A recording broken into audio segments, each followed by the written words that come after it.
Soyentists rename birds to shun racism and defeat white supremacy.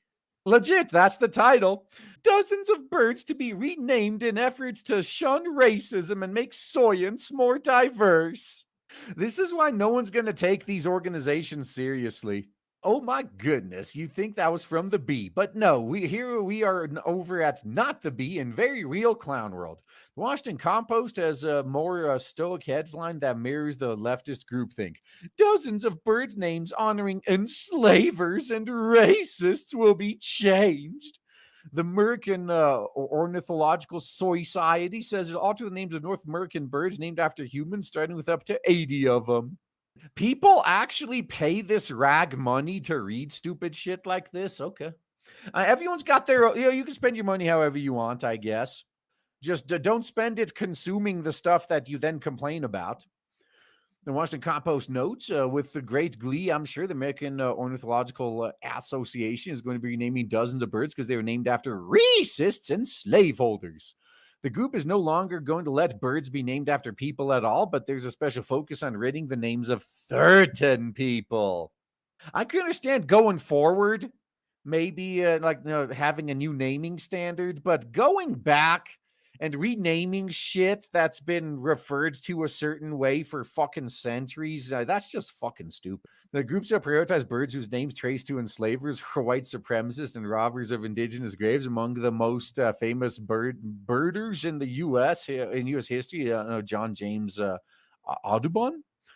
Now we're going back through the names of birds, and if the person they were named for, often the person who discovered them, were enslavers, white supremacists, or robbers of indigenous graves, they're going to be getting a new name because just like pumpkin spice, everything is racist, even birds. These people, these NPCs, they're not people, they're NPCs. They just look for things to be offended by. Even if all this is true, no one would even fucking know about it unless you kept, if you didn't keep bringing it up. All right? It's your fault. This is a mental illness.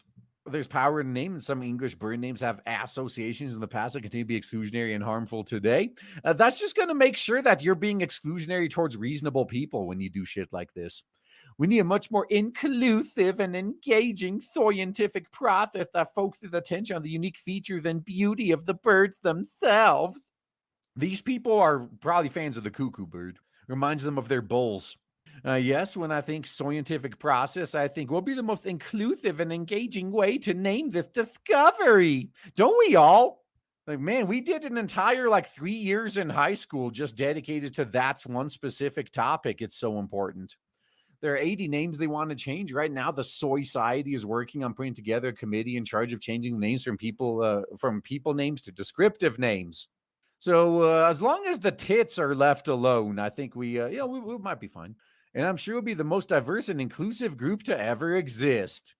It's probably going to be all white women again, isn't it? Usually when they do that, look at how diverse our writers' room is. All white women. Yeah, Erica Knoll, co-chair of the Soy Society's ad hoc committee on English bird names, said members took the issue seriously from the day the committee was formed more than a year ago. Those of you who donate to this organization, do you see now how they waste your money? Are you fine with this? Are you really okay with them wasting your money like this? You must be. You keep giving them money, right? What do you get out of it? You got to get something, right? At first, the diverse white, black, and Latino members failed to arrive at a consensus. In addition, North American birds, they mulled changing the names of South American birds, but eventually decided it was not their place. Good. At least their self-hating white guilt prevented that stupid shit. Months later, members came to the realization that all eponymous names were problematic. They imply possession of a species.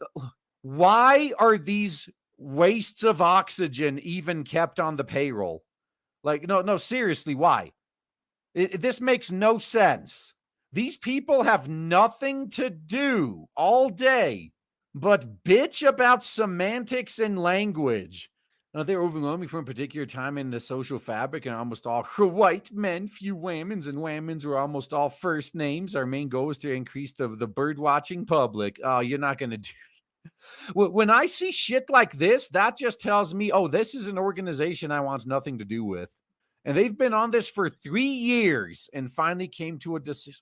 This was their only job for they spent 3 years drawing a paycheck to just decide, oh, we're just going to rename all birds from North America that were named after people.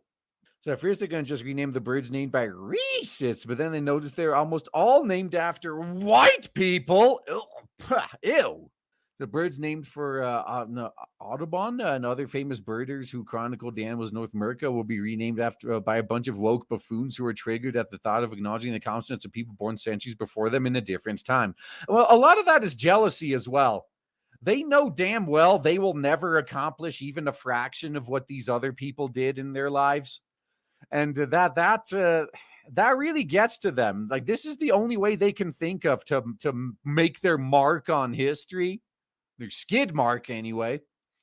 So I'm sure there are going to be objections. No, Kaufman said, I'm sure the term woke will be used. I still don't know what that means. Yeah, that's typical fucking gaslighting. Whenever you call them out, what even is it? Okay, so you know how you don't want to define like critical race theory because then you'll be called out on it? Do you really want us to define exactly what this woke shit is? Because then you won't be able to keep rebranding it. So I just hope they can come around and see this from the point of view of groups of people who may have been marginalized in the past. So remember, like, one of your favorite racists, Ibram X. Kendi, I think he's the one that said the only cure for past racism is current racism. And then the only cure for current racism will be future racism. Like, that second part was a warning. And the whole reason they're doing this stems back to Central Park Karen situation where Black Birder got into argument with a white lady who wouldn't leash her dog. Yeah, that's the reason behind this move. So the diversity cucks realized, oh, this is our chance to exploit the situation. And here we go. And now I have a committee to rename birds because white people are evil and we have to erase all connection to the past. Yeah, she's a good point. The year zero revolution continues. Every bit of history, entertainment, and science will be purged and purified till it conforms to the new religion. And this is why it's so important to make your own. So even the birds are racist now. Rename everything. Everything's got to move to Newspeak. This is the clown world we live in. It's still there. Not going away anytime soon. I know some people are like, and even I point out, like, ESG is starting to flop. There's been a lot of blowback against this woke shit, but it's still there. A lot of times, even when a company decides it's going to walk back the woke shit, they're still staffed by employees who are woke as fuck. It will come back the first chance they get.